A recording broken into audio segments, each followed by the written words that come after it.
இப்போ பசியை எடுப்பதை பற்றி பேசணும் இல்லையா? பசி வந்து மருந்து, பசி வந்து எல்லா நோய்களையும் நீக்கணும் அப்படின்னு பேசணும். பசியே தெரியாதுன்னு சொன்னவங்களுக்கு ஒரு 2 பாயிண்ட் சொல்லுவோம். என்ன சொல்லுவோம்? ஒன்று வந்து உணவையும் தாகமும் இருக்கிறது மாதிரி பார்த்துக்கணும். அதாவது இப்போ நிறையா சாப்பிட்றோன்னா கொஞ்சம் உணவை குறைச்சிக்கிட்டே வந்தோம்னா, இப்போ ஒரு 6-8 இட்லி சாப்பிட்றோன்னா ஒரு 6 இட்லி டெய்லி. மத்தியானம் வந்து 1, 2, 3 கப்பு சாப்பிட்றோன்னா கொஞ்சம் உணவை கொஞ்சம் குறைச்சிட்டு, தாகம் வந்தேன்னா கடக்கு மடக்குன்னு குடிக்கிறத விட கொஞ்சம் குடிச்சிட்டு இன்னும் கொஞ்சம் குடிக்கலாம் போல இருக்கும்போதே நிறுத்துறது. சாப்பாடு இன்னும் கொஞ்சம் சாப்பிடலாம்னு நினைக்கும் போதே கொஞ்சம் நிறுத்திடுறது. இந்த மாதிரி வச்சுட்டோம்னா பசி கொஞ்சம் கொஞ்சமா எழும்ப ஆரம்பிச்சிடும். சரி, இந்த பசினா என்னங்க? பசினா சூடுன்னு தெரிஞ்சு வயசு தெரிஞ்சது. செத்து போனா உடம்புல சூடு இல்லைன்னு சொல்றோம். பசியும் தாகமும் இல்லைன்னா உடம்பு வளர்றதே இல்லை, கர்ப்பப்பையில குழந்தை உயிர் பிடிக்கிறதே இல்லை, விதை முளைக்கிறதே இல்லை. இந்த பசியும் தாகம்னா என்னதாங்க அது? இதுக்கும் உடம்புக்கு என்ன சம்பந்தங்க?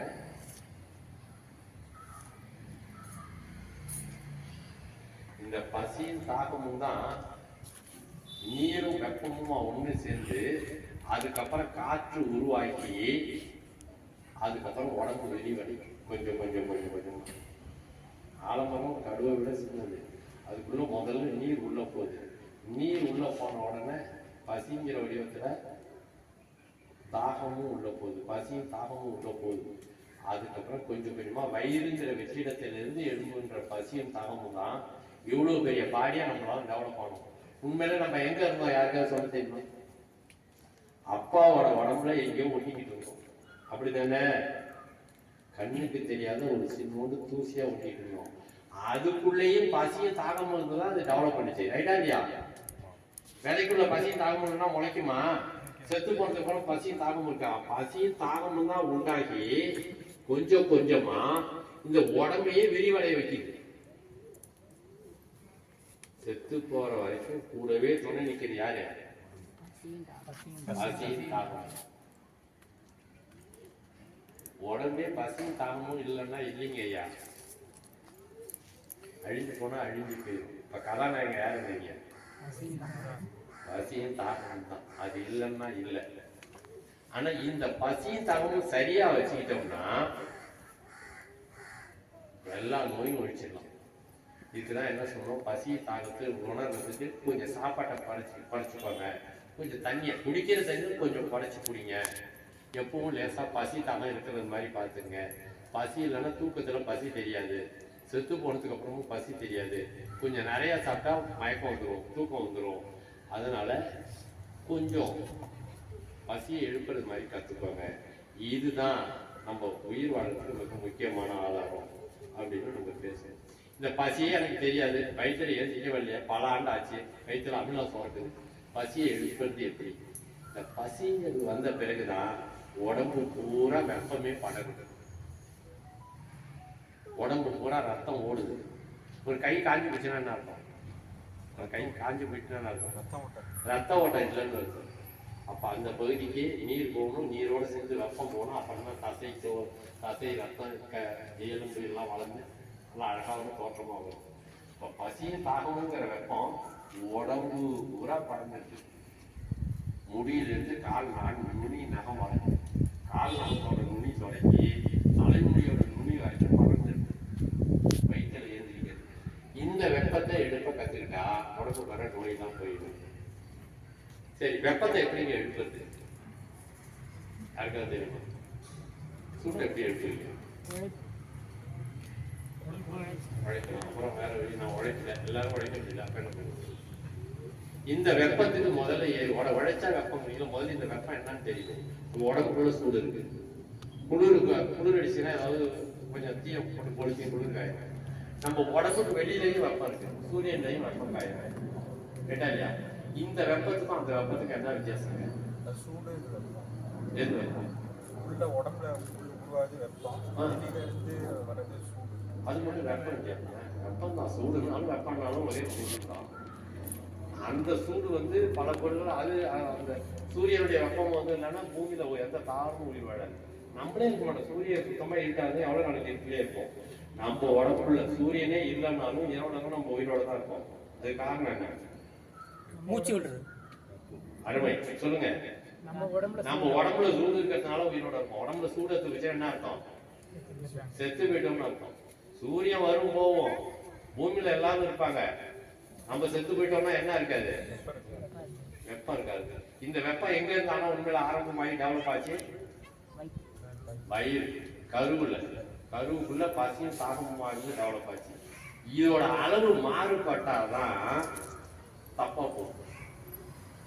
இதோட அளவு மாறுபட்டா, பசியோட அளவு மாறுபட்டா, வெப்ப பசிங்கிறது நீரையும் உள்வாங்குது, உணவையும் உள்வாங்குது, ரைட்டா?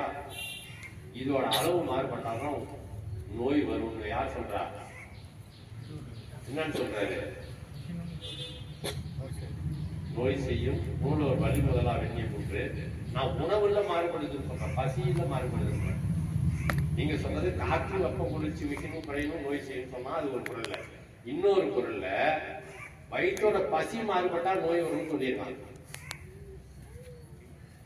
மாறுபாடு இல்லா உண்டி மருத்து உண்ணி ஊறுபாடு இல்லை உயிர். உணவு எப்படி இருக்கணும்? இந்த பசிக்கு தாகத்துக்கும் மாறுபாடு இல்லாம அதுக்கு ஏற்றது மாதிரி இருக்கும். இதுக்கு நிறைய பொருள் எழுதியிருப்பாங்க அறிஞர்கள் தான். பசியின் அளவும் தாகத்தின் அளவிற்கும் மாறுபாடு இல்லாமல் இருக்க வேண்டும். அதோட ஒத்து போறது மாதிரி இருக்கும். உங்களால சாப்பிடவும் முடியலன்னா என்ன அர்த்தம்? பசியோட உணவு ஒத்து போக மாட்டேதுன்னு அர்த்தம். ரைட்டு தானே? உணவு பசியோட உணவு ஒத்து போறதா இருந்தா உடனே உணவு எடுத்துருவீங்க தானே? மாட்டை கொண்டு போய் தண்ணியை வாய போட்டு ஊத்துவோமா? என்ன செய்வோம்? மாட்டு தண்ணி குடிக்க என்னன்னு சொல்லுவோம்? தண்ணியை காட்டுறதுன்னு சொல்லுவோம். ஏன்னா தண்ணியை குடிக்க வைக்க வேண்டியது வாய குடிக்கிறது. 2 லிட்டர் குடி, 5 லிட்டர் குடின்னு டாக்டர் உங்களுக்கு சொல்றாங்கல்ல, அதுமாதிரி மாட்டுக்கு ஏற்றி விட்டுற வேண்டியதுன்னு. டாக்டர் கிட்ட நீங்க குடிக்கிறீங்க, தாகத்துக்கு குடிக்கிறீங்களா? எத்தனை பேர் தாகத்துக்கு குடிக்கிறீங்க? டாக்டர் சொல்லி எத்தனை பேர் குடிக்கிறீங்க? மாட்டுக்கு ஏன் டாக்டர் மாதிரி ஒரு 5 லிட்டர் 20 லிட்டர் ஊற்றி விட மாட்டோம்? தாகம் இல்லைன்னா மாடு குடிக்காது. ஆனா நம்ம என்ன செய்வோம்? டாக்டர் சொன்னா குடிப்போம், குடிப்பாம குடிக்க மாட்டாங்க. இது 2 பேர்ல யாரு அறிவாளிக்கிறீங்க? ஏன் நீங்க தானே அறிவாளி? டாக்டர் தான் முட்டாளாக்கி இருக்காங்க. டாக்டர் சொன்னா ஒத்துக்கணும்னு டாக்டர் சொல்றாங்க உங்கள்கிட்ட. நமக்கு டாக்டர் சொன்னா ஒத்துக்கணும். இந்த பசியும் தாகமும் இல்லைன்னா நம்ம செத்துருவோம். தாகத்தோட அளவு குறையாம பார்த்துக்கணும். தண்ணியை குடிச்சு நொப்பிட்டே இருக்கக்கூடாது.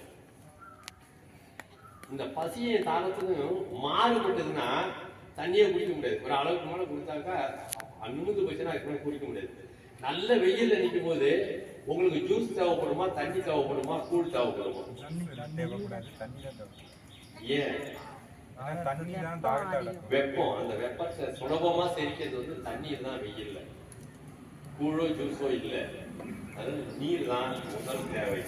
அந்த நீர் தான் பசிங்கிற திடத்தன்மை உள்ள பொருளை எரிச்சியா அதுல இருந்து ஆற்றலை எடுத்து. பசிக்கு உணவு தான் இல்லையா? தாகத்துக்கு தான் தண்ணீர். இந்த திடத்தன்மை உள்ள உணவை உற்பத்தி பண்றதுக்கும் நீர் இல்லாம உற்பத்தி பண்ண முடியாது. உணவும் உடல் உணவும் சரியா இருக்க தலைப்பு. உணவை சார்ந்து உடலும், உடலை காப்பாற்றுவதற்காக பூமி வாழ்கின்ற சூழலையும் வடிவமைக்கிறது. தாமரை குளத்துல தண்ணி இல்லைன்னா தாமரை செடி செத்துரும். தாமரை குளத்துக்கு தண்ணி வந்து தாமரை செடி துளுத்து வருதா இல்லையா? அப்படின்னா அதுக்கு என்ன வந்துருக்குன்னு அர்த்தம்? உயிர் வந்துருக்கு. உயிர்ங்கிறது என்ன? பசியும் தாகமும், ரைட்டா? பசியும் தாகமும் சரியா இருந்ததுன்னா அது துளுத்து வரும். பசியும் தாகம் இல்லைன்னா துளுக்குமா? இது துளுத்து வரும்போதே ஒரு ஆடு கடிக்குது, மாடு கடிக்குது அப்படின்னு வச்சுக்கோங்க. திருப்பி துளுக்குமா துளுக்காதா? அதுக்கு யாராவது பூச்சி மருந்து அடிக்கிறோமா, உரம் போடுறோமா? அப்ப என்ன அர்த்தம்? பசியும் தாகமும் சரியா இருந்தா அதுக்குள்ள உயிர் நிலைச்சிருக்கும். உயிர் நிலைச்சிருந்தா எத்தனை தடவை ஆடு மேய்ஞ்சாலும் மாடு மேய்ஞ்சாலும் புல்லு துளுக்கும். பசியும் தாகமும் இல்லாத புல்லு என்ன செய்யும்? புல்லு துளுக்காது, ஆட்டுக்கு உணவு கிடைக்காது. சரிதானே? சரியா இல்லையா? முதல்ல ஒண்ணு புரிஞ்சுவாங்க. நான் எதை சொன்னாலும் ஊர் போடுறது எனக்கு பிடிக்காது. முதல்ல வேற என்ன பண்றது? ஒரு புரியணும். முதல்ல புரியலன்னா நான் ஏற்கனவே சொல்லல, அறிவுக்கு தெரியலன்னா அறிவே செத்து போயிடும். இவ்வளவு நாள் நம்ம என்ன நினைச்சோம்? உசு போயிட்டு செத்துட்டான்னு இருந்தோம். இப்பதான் என்ன தெரியுது? பசியும் தாகமும் இல்லாம போயிட்டு தண்ணி கூட உள்ள வாயில நுழையிலன்னா தாகமே அத்து போச்சு, பசியும் அத்து போச்சு, செத்து போயிட்டான்னு தெரியுது. செத்து போனதுக்கு அப்புறம் தான் உடம்புல சூடு இல்லாம போயிட்டுன்னு தெரியுது. இந்த சூடு எங்க இருந்து வந்துச்சுன்னா பசியும் தாகமுங்கிற இடத்துல இருந்து தான் வருது. ஏன்னா பசியும் தாகம்னா விதை முளைக்கிறதே இல்லை, அது தண்ணியை குடிக்க போறதே இல்லை. செத்து போனதுக்கு அப்புறம் பசியும் தாகமும் இருக்கிறது இல்லை. உடம்புல சூடு அழிஞ்சு போயிருது. சூடு உடம்பு பூரா விரிவடைகிறதுக்கு பசியும் தாகமும் தான் அடிப்படை. இந்த பசியும் தாகத்தையும் எழுப்புனா உடம்ப பாதுகாக்க முடியும். இந்த பசியும் தாகத்துக்கும் மாறுபாடு இல்லாம சாப்பிடணும்னு திருவள்ளுவர் சொல்றாங்க. அந்த மாறுபாட்டை தான் மாறுபாடுன்னு சொல்லணும். பல பேர் பல மாதிரி குறை விளக்கம் எழுதிப்பாங்க, நம்ம புரிஞ்சுக்கணும். பசியும் தாகத்துக்கும் மாறுபாடு அடையிறது மாதிரி உணவையோ தாகத்துக்கான பானத்தையும் எடுக்கக்கூடாது, தண்ணீரையும் எடுக்கக்கூடாது. அதைத்தான் சொல்றான், மாறுபாடு இல்லாத உண்டி மருந்து உண்ணின் ஊறுபாடு இல்லை உயிருக்கு. உணவுக்கும் அந்த பசிக்கும் தாகத்துக்கும் மாறுபாடு இருக்கக்கூடாது. அது உள்ள வாங்குறது மாதிரி இருக்கும். உணவினுடைய நோக்கம் செரித்தலுக்கு துணை நிற்பது. நன்றி.